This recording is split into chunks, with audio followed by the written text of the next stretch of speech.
Alright, people, my name is Ugochukwu. Today is June 10th, 2021. Alright, I bring you another interesting development. This is not the article I want to use. I just want to capture that image. Look at this. Look at this. Nigeria has dumped Twitter and registered on Indian app called Cool. I don't know. I never heard about that Cool before. So let's. It tells you how smart our leader, Nigerian Fulani leaders are. So let's see if I can put. I think I fixed the reading mode. Yes, see, it's working now. So let's read this.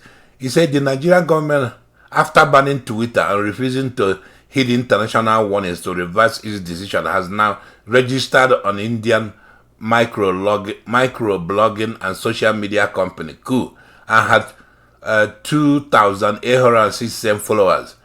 Checks by Sahara reporters on Thursday showed that the government had already messaged on the Cool app announcing its opening of the Mobolaji Bank Anthony flagship station of Lagos Ibadan Rail with the capacity to take 6,000 passengers. You see, this is how they announce it. They're showing you how they announce it. Look over here, it says Cool. Oh, look on the bottom. Look on the bottom, man. So let me make a comment here before I continue. You see these people, man? You see these Fulani people, running Nigeria down? You see Fulani people, man. Fulani people running Nigeria down. Yesterday, I brought you an article that says the United States government, Biden, ordered Nigeria to reopen Twitter now, immediately. You remember? That was yesterday. And that was yesterday that I read you an article that Trump was praising Buhari. And then Trump said if he was still in office, he would have banned Twitter when Twitter was causing problem. But I told you he couldn't. He could not ban Twitter from America. He can't ban Twitter from America today. Even if he becomes president again, which will never happen. But even if he becomes president again, he cannot do what Buhari is doing with Twitter. He can't do that in America. It will never happen. If he tries it, people will fuck him up. Americans will pick up the gun and chase him out of the White House and fuck him up. You see what Buhari is doing, man? Who is India? Do you know that I'm not against India? Don't get me wrong. I was talking to somebody about India. They said during the 80s and 70s, Indian population were basically they were sleeping in Nigeria embassy to get visa to come to work in Nigeria because India was very, very poor at that time. Their people were basically literally sleeping in front of the doors of the American embassies in India, waiting to get visa to come to Nigeria. Because they had no jobs. They were looking for job opportunities in Nigeria. That time Nigeria was doing very well. But look at today, the situation has switched. India is doing well today. If you open the door from Nigeria, everybody in Nigeria will run to India. A lot of Nigerians are in India today. And they are getting killed there too. The Indian police mow them down from time to time. Because our youth have nothing to do, they run to India. Look at how situation has switched between us and India. Because we don't have any leaders that can think. This stupid Buhari, he thinks he's smart. He wants to switch to code from Twitter. What did Twitter do to you? Do these people learn? Did they have brains? Twitter banned President Trump. Why can't they ban you if you start using violence? If you start going against their policy? Do those people understand how the world works, man? You can't go in somebody's platform and start violating their policy. And then they allow you to go on. And then if you eventually kill a lot of people, then they're going to be sued. These people don't really understand how the world works, so I'm telling you, you have to think about it. He's switching to coup. Look at that. And the Igbo woman is there talking nonsense. Loretta Onachie, personal assistant to the president on social media, also confirmed that coup will be used for the coverage of the event. You see that? They have switched to coup. Indians. Do you know why Indians turned their country around? They developed their schools, they introduced the programming, and they did very well. They opened up a lot of stuff. You know, this is what they call the outsourcing trend in the West. Do you remember that today China is, China has more powerful economy, even maybe more than America, but I don't know. It may be equivalent to America. You know why? Because they gain from outsourcing. The same thing with India. India gained a lot of ground from outsourcing. Outsourcing is when a company comes to your country, moves the operation from America to your country, and because of they want to use low wages there. They want to pay people low wage instead of paying Americans here $20 an hour. They move to Nigeria, pay people there $1, and they make more profit, right? India took a lot of advantage from that, including China. They created the condition that brought the companies in. They said, in fact, one article I read about 10 years ago, they say about every month about 10,000 American companies were moving into India. Even the hospitals in India. Do you know Americans go to India for medical tourism? Medical operation that will cost about 10,000 here, they go to India and do it for about $500. So India government built a lot of hospitals, modernized them to look like American hospitals, and there are a lot of Americans who are going in over there doing operations. They were making a lot of money from different angles. Their schools were good for coding, computer programming. If you come to a lot of American companies in America, a lot of Indians are there. Millions of Indians all over the place working. I would say in the next 50 years, India will probably be like China. You know that India has a lot of population. Their population is huge. But they're doing something. The government is doing something. People that run the place run like they have brains. But look at Buhari. You want to close Twitter. Twitter gives a lot of jobs to a lot of Nigerians that have no jobs in Nigeria. And he's closing Twitter just to spite. They are hateful. This is our culture that says if somebody's old, don't criticize them. That's trash. If an old person respect themselves, they know what they're doing. Yes, respect them. But it's somebody like Buhari. He knows nothing. He's an idiot. He's a terrorist. He said dunce. A 5-year-old kid in America that just started school last year or something is smarter than Buhari. Buhari knows nothing. He opens his mouth, he can't understand what he's saying. He has no ideas. He does not understand how the world works. The only thing he understands is the language of violence. If somebody challenges him, he will send the soldiers and kill you. Look at what he did when he came in. He took away all the guns. I'm talking about registered guns. He said, bring it back. Everybody brought it back. And then he unleashed his Fulani herdsmen on in various communities in Nigeria. That's still going on today. So you can go read the rest of the article. I'm not going to waste my time, man. You can go read the stuff. It's amazing what our people are doing. See, this direction they're going, it's not going to lead anywhere. This app coup they're talking about, they land all this stuff, copying America. How come by now we don't have any app that originated from Nigeria? You copying you copying the West. Suddenly you're mad with the West. You want to go copy India in the East. Can you believe this? And India in the East copy from America. And you think you're smart. Why not copy? If you're so mad that Twitter banned you. Why not make your own app? If you think you're smart, make yours. That way you don't have to copy anybody. Even if you make yours, will you do anything the way you behaving? Somebody criticizes you, you send military to go kill them. Because you think you are the only one that know how to shoot guns. But anyway, let me show you another article that goes with this. They are saying the same thing about Nigerian leaders. Do you remember that Buhari built? He spent $2 billion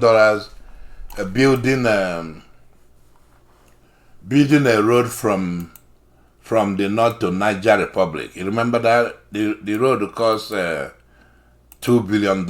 You remember that, right? If you don't remember that, let me show you. You don't remember that? Let me show you this. Just give me a minute. Give me a minute. Okay, I found what I was looking for right here. This is allafrica.com. You remember this? You see the Nigeria, Untold story of Nigeria-Niger Republic rail line. Let me show you. We're not gonna read the whole thing.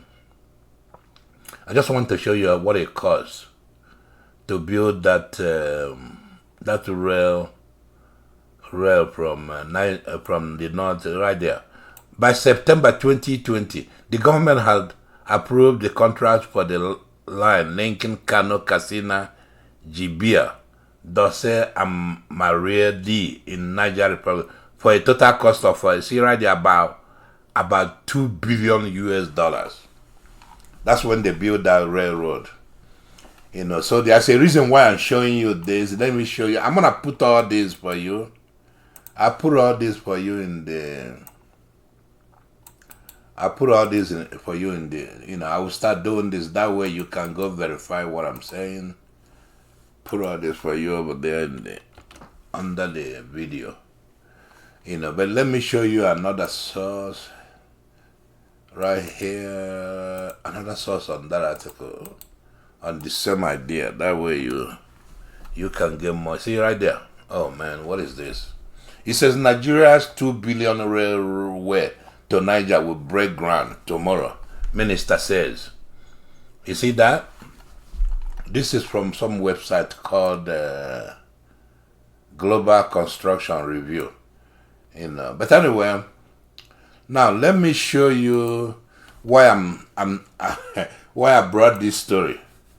I'm talking about this story in connection to Twitter ban, right? Let me show you why.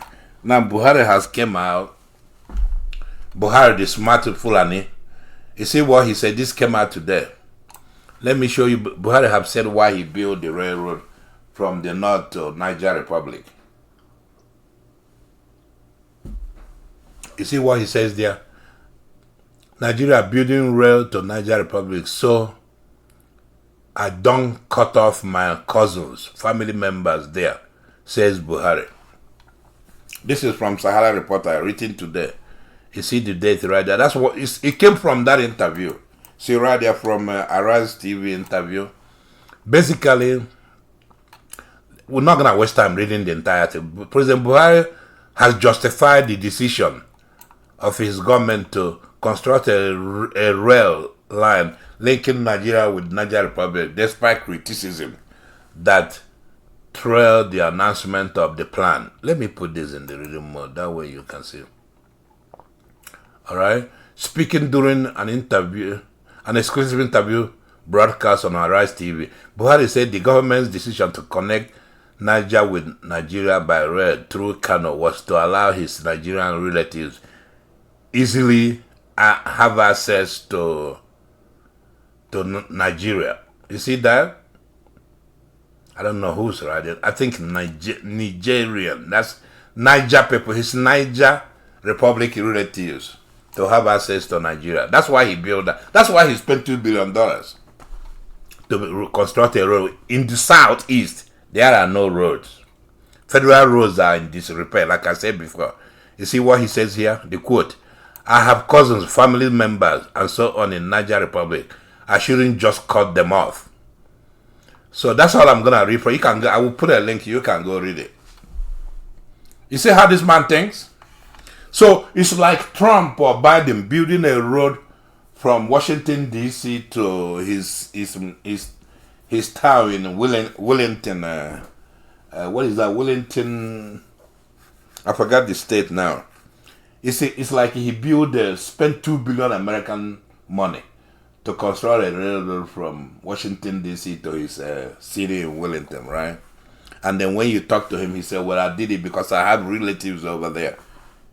Do you know he will go to jail if he talks like that, if he does such a thing? Even Trump cannot say, well, I want to construct $2 billion railroad from New York to Mar-a-Lago or something like that because I have relatives in the two areas. He can't do that. You can do that with your own money, but you can't do that with American money. You go to jail. It will not be approved anywhere. So it's not possible to happen in America. But this gives you an idea how our people think. He's old. You know, we should respect him. You don't respect him, he kills you, throw you in jail. He thinks he's smart, spending $2 billion to build a railroad from the north to Niger Republic. Can you believe this? And then he's sitting down there getting mad with Twitter. Why I joined those two stories together is, you see, Twitter ban costed Nigeria a lot of billions of dollars. It has been projected. I'm talking about billions of, I think about 2 billion a day since it started. Right? And then a lot of young people from Nigeria, they say up to maybe 40 million, have businesses with Twitter. That's how they make a living. He cut them off. And now, he has told you why he spent $2 billion of Nigerian money to build road. That way he can connect his families in the north to his families in Niger Republic. And you think these people are sane? And he comes out saying this. He comes out saying this thinking it's correct. Nobody can do anything to him. Do you see people from the south shouting? When this stuff was first brought up, people who were shouting, but people have known now from his mouth why he did it. They should not call for his impeachment and call for him to refund that money. But who is doing it? Who is calling for him to refund the money? Nobody. Nobody. For some reason, people will keep quiet in Southwest. They will keep quiet in South, even Southeast, Benue State. Nobody will say a word now. Everybody will go to sleep. Fulani, like I said, they know what they're doing. He builds that railroad. They come from there, bring illegal weapons to fight you, bring all kinds of stuff to fight you, transport their people to win an election. They bring Fulanis from that railroad in when there is an election. They know what they're doing. It's just the Southerners are the ones sleeping. So you sit there and sleep and waiting for God to come and fight your fight for you. These Fulanis don't, we'll call them dumb, but they know what they do. They're beating you in your own game. You see? He's using your money to construct a railroad from his town to Niger Republic. And he wrote they wrote constitution and imposed it on you. You're still here struggling. Obasanjo was out there running his mouth the other day. That secession, people that are running for secessionists, that they're wasting their time. You getting the total picture now?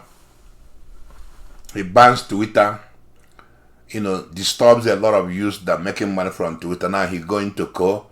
And now he's telling you why he spent $2 billion building a railroad. He didn't say he built railroad to connect north with southeast, or connect north with southwest, or connect north with south side. But he's going to connect north with Niger Republic because he have relatives there. Isn't that amazing? Is this not a very smart business decision? Nigeria will hell thee. That country is going down, whether he likes it or not. Because I don't think people will allow this to stand. Maybe there are people sitting watching. and they made up their mind because of all this nonsense. They want that country to go down. American government told him to restore Twitter yesterday. He ignored them. Now he switched to co. He's smarter than Biden. He's smarter than America. He's smarter than Canada. He's smarter than France. He's smarter than Republic of Ireland, right? He's smarter than EU. These are all countries that told him, restore Twitter. This is against human rights. And then see what he's telling you today. I use your money against your will to build a railroad from the north to Niger Republic. That way my relatives can talk to each other. Isn't this amazing? He's violating your human rights there too, because there are roads all over Nigeria that needs that can use that kind of money to fix. And he's there doing enacting policy that suits his family. And then what you think we are civilized. Let me leave it there, man, because this stuff makes me so mad.